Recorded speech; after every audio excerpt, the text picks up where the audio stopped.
I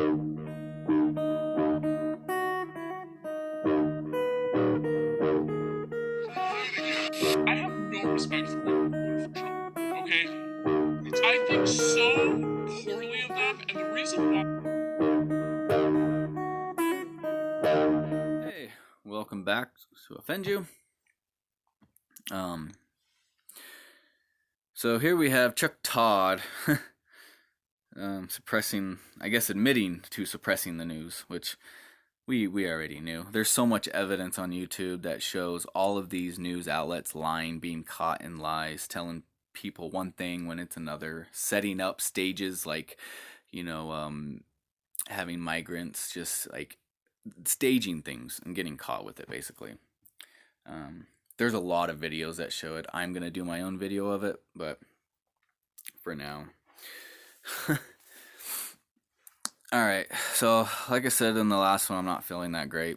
I'm a lot of pain, so no face. Hopefully we can get through these. Just so you guys know, if you ever want to know what the topics are before watching the video, just look down in the description and it shows you the headlines of all 3 stories that I do. So that way, if you see one that interests you, you can watch it. If not, then you don't have to watch it. And if there's just one story, I try to have them in order so you can, skip to that story if you want or whatnot.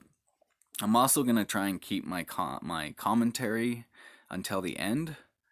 I'd like to just report the news and then save it. That's not. Sometimes it's just gonna piss me off to where I'm just gonna say something, but. So yeah, but check the description for that. Also, just a reminder: the reason this channel is not intended to offend anybody. That's the joke. It just seems like everybody's offended by something, especially on the left. And when you're reporting news and facts, if it's if they are facts, then truth is truth, and it doesn't matter who's saying it.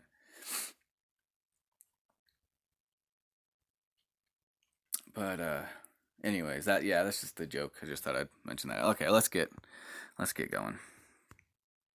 So this is by Nolt from Breitbart. Watch Chuck Todd admit he's suppressing news, which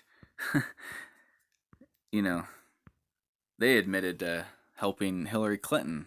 I mean, a lot of these people are on the payroll of the Democratic Party. There's actual evidence of a list that Hillary Clinton's campaign was paying them with the DNC. So, and a lot of these corporate media jokes are usually from the government, State Department, the White House, usually after an administration's over.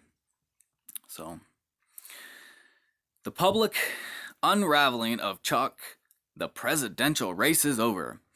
Todd continued last week when the Meet the Press moderator bragged about suppressing news. Yeah, they used to try to keep it secret. Now they just openly brag about it. This was actually the second time last week that proved President Trump has thoroughly broken Chuck Todd. Has undone the poor guy to a point where he keeps publicly humiliating himself with the bizarre behavior. The first time occurred when Todd's face melted over Trump calling on China and Ukraine to investigate former Vice President Joe Biden. Although the Hillary Clinton campaign and the Democratic National Committee paid a foreigner to pay other foreigners to investigate the Trump campaign, the Steele dossier, although 4 Democrat senators actually did threaten to withhold U.S. aid if Ukraine refused to dig up dirt on Trump. Now, all of a sudden, Chuck Todd doesn't like the idea of foreigners investigating Americans. And to prove it, he figuratively ripped off his clothes, lit his hair on fire, and ran screaming around the room about the death of democracy. It's funny, when Democrats do it, they're hush-hush about it, quiet, and it's good for the country. But when a conservative does it, yeah, death of democracy. Okay, so here's his dramatic paragraph. I don't say this lightly. Let's be frank. A national nightmare is upon us. The basic rules of our democracy are under attack from the president.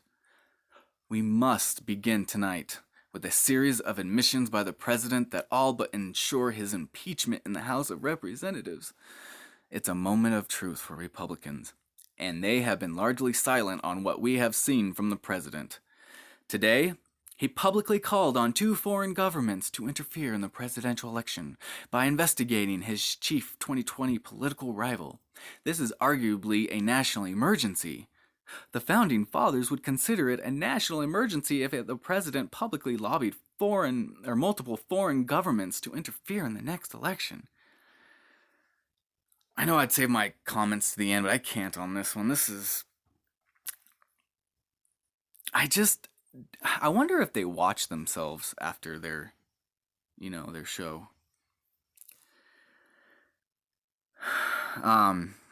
Let's start with that.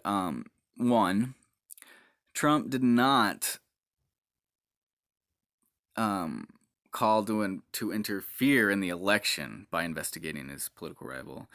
There is corruption that his son did over in Ukraine, and his son got put on the board of a Ukraine corporation. I don't know the name right now on the top of my head. And what happened was there was some corruption going on, and so the Ukraine attorney or prosecutor, whatever the government's prosecutor over there is, was investigating Hunter Biden. And while Biden was vice president and under Obama, on video he admitted that he went over there with $1 billion in U.S. aid and told the Ukraine president, we're not going to give you the $1 billion if you don't take off the prosecutor that's investigating my son. Well, the president of Ukraine fired that prosecutor and replaced him with one that Biden liked, and the investigation ended and they got their $1 billion. That's what this is about. And they are trying so hard to manipulate people thinking that it's President Trump's fault, that he's doing something wrong, when really they're just trying to cover their own asses. You can pile every Bette Davis movie on top of every Joan Crawford movie and not come up with that much melodrama. But just when you thought Todd could not lose any more of his composure, he then goes on the air to brag about how he has decided to suppress the news, how he has decided to hide news from his viewers, as though such a thing is virtue. Well, yeah, and this has been happening since we've had TV. I mean, I'm excited. I can't wait to put the videos together. Even though there's videos, you can just search it right now. How CNN lies and stuff. Watch the whole smug thing. It's unbelievable. Watch. The president held a campaign rally last night and attacked Hunter Biden. We cannot in good conscience show it to you. Are you kidding me? Politics ain't beanbag, and it isn't supposed to be this either. We all need to play a role in not rewarding this kind of politics. You see the activism he's doing? Just give him some pom-poms. So we're going further than we've ever gone before to say, we aren't going to play the sound. Todd smugly confesses, adding, we aren't going to repeat the president's vicious attacks on Hunter Biden. The president of the United States stood in front of a crowd of supporters and character assassinated a man who, whatever you might think of his decisions, is not a public figure. He isn't running for office, and he's not a campaign surrogate. He's not even on the campaign trail, and he isn't in any way asking for this attention, obviously. More reason to investigate him. Wouldn't you want any criminal investigated? And if you could have help with other governments to investigate criminals, wouldn't you want that to get them off the streets? It's not that biggest load of is that not the biggest load of bullshit ever? And I do mean ever. So all of a sudden, if you are only a businessman who flew around the world on the vice president's airplane to cut sweet foreign business deals for yourself, you are an untouchable private citizen the media won't ever report on. No matter how shady the deals, no matter how much the vice president's influence was involved, you are off limits to media reporting. Really, Chuck? Really? That's the new standard? Those are the new rules? That is now off limits to report on any businessman who profits from political relationships? My gosh, what a liar. So what we have here is a purported newsman admitting he is hiding news from the public, and not just any news, but words spoken by the most consequential figure in the world, the President of the United States. Here's the bottom line. Chuck Todd is so insecure he attacks the president, but he won't let us hear what he's attacking the president for. This is not the behavior of a newsman. It is the behavior of a propagandist, a corporate-funded fascist. The job of a newsman is to report the news, is to gather and disseminate the news. Certainly, Todd can choose what news he thinks is important, what news he believes is relevant, and choose not to share the news he finds irrelevant and unimportant. But that is not what he did here. Obviously, Todd believes what Trump said about the crooked Biden family is relevant. So relevant, he's not only chose to hide it, he perverted every known journalistic ethic and guideline to brag about what a virtuous newsman he is for hiding news. If this is what Todd admits to hiding, imagine what he doesn't admit to hiding. And that was John Nolt. I like his articles. But yeah, that's a good article. I like that. Now, being that what a newsman, I agree, is to report the news. Now, can he have his own opinion? Yeah, but he has to state that what's his, commentary and what he is reporting. What they do is that they mix the two. The best way to convince people of a lie you're telling is to have partial truth in there. And so that's what they do. So, all right, I'll see you guys in the next story. Hey, welcome back to Offend You. This is a really short story, but it just kind of hits on topics that I like to report. Target workers say hours were cut after wages raised, leaving them struggling. This is obvious. This is why I don't understand why people sit there and protest that we raise the minimum wage to $15 an hour. Because all you're going to do is hurt yourself. And I'm glad that they did it, because before it used to just be a debate where we would argue points, and it didn't seem like it got anywhere. But now that they're actually implementing what they think is right, and it's backfiring on them, it's more evidence to support what I believe.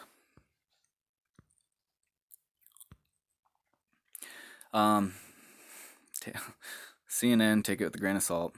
Some Target employees say they've seen their hours cut following a wage increase. 2 years ago, Target announced it was raising its minimum wage to $15 an hour. But some store workers say the wage increases are not helping because their schedules have been cut. No duh. So we've been warning about this all this time. That's making it difficult to keep their health insurance, and in some cases to pay their bills. The Communist News Network Business interviewed 23 current and former Target employees in recent months, including department managers. They say they have been scaled back even as Target has increased starting wages. I got that dollar raise, but I'm getting $200 less in my paycheck, one worker said, who started working in a Florida store at around 40 hours per week. She now works less than 20 hours some weeks. I have no idea how I'm going to pay rent or buy food. It also comes as Target enjoys its strongest market position in over a decade. A spokesperson for a Target says existing staffers are working this year on average approximately the same number of hours they were last year and the year prior, and slightly more than they were 3 years ago. Target also said the company's mix of full-time and part-time workers has remained consistent over the past few years, and the percentage of existing hourly workers eligible for health insurance has remained steady. However, Target declined to provide numbers for each of these points because they don't have it. This is what happens when a corporation virtue signals and implements it.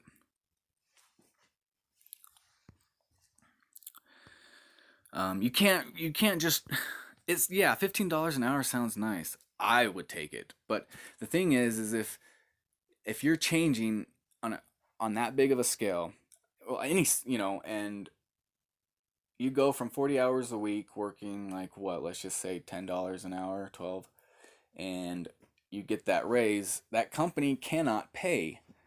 It has to cut your hours. There's a reason that it pays you what it pays you. The best way to get raises, I think, is by meritocracy. I'll see you guys in the next story. Hey, welcome back. So this is weird. California man drives to police station with body, admits to 4 murders. Sounds like his conscience got the best of him. Roseville, California.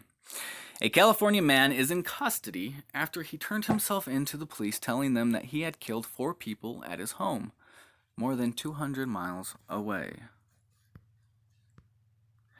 The suspect, who has not been identified, walked into the Mount Shasta Police Department Monday afternoon and told authorities he had killed people at his home. The body of one of the possible victims, a male, was found in his car. 3 additional bodies were found at the man's apartment in Roseville, California, which is more than 200 miles away from the Mount Shasta police station. Police say the man who was taken into custody is the sole suspect in the killings. It's believed the victims and suspect knew each other. The identities of the victims have not yet been released. This is an ongoing investigation, said Captain Josh Simon with the Roseville Police. There's a lot of information that we don't know. There's 2 crime scenes. One of them is over 200 miles away. Police say they don't believe there's an ongoing threat to the community. Hey, welcome back. So, for the last story, I wanted to do this. I like good news stories. We have so much crap in the world. So this makes me happy. So patients get mini police cruisers to travel children's hospital instead of wheelchairs. How awesome is that? How awesome is that? That is so cool. Oh, I bet those kids are so excited. A charitable group in Massachusetts teamed up with its local police departments to benefit the patients at Boston Children's Hospital. Oh, I should ask in my area if they'll do that. This is cool. The hope is that the donation of a few mini police cruisers will make days a little brighter for children going through grueling medical treatments. Those final steps before treatment can be lonely and sometimes frightening, and that's why Robert Charland, also known as Bob, the bike man, wanted to help. Charland is known for helping others through his organization, Pedal Through Youth. He teamed up with police departments to donate the miniature Power Wheels police cruisers to the hospital. Instead of patients walking or being pushed in a wheelchair around the hospital, those kids now get to have a little fun. I think if you're a kid going to chemo or something else and you're scared and you walk outside your room and you see one of these Power Wheels you get to ride versus being put in a wheelchair or being escorted down there on your own, I think this would ease them a bit, Charlton said. Oh, heck yeah. Oh, I bet the look on their faces is priceless. Each mini cruiser has its own unique design. It's nice to have something to look forward to, something to make people smile, something to bring us together, said Officer Cody Gilbalt with the Greenfield, Massachusetts Police Department. You know, it's easy to get lost in the stress, so when you do something like this, it unites everybody. Yeah, that's cool. Good on them. Good job. Alright. Like, comment, share, subscribe, donate, converse in the comments. I'll see you guys later.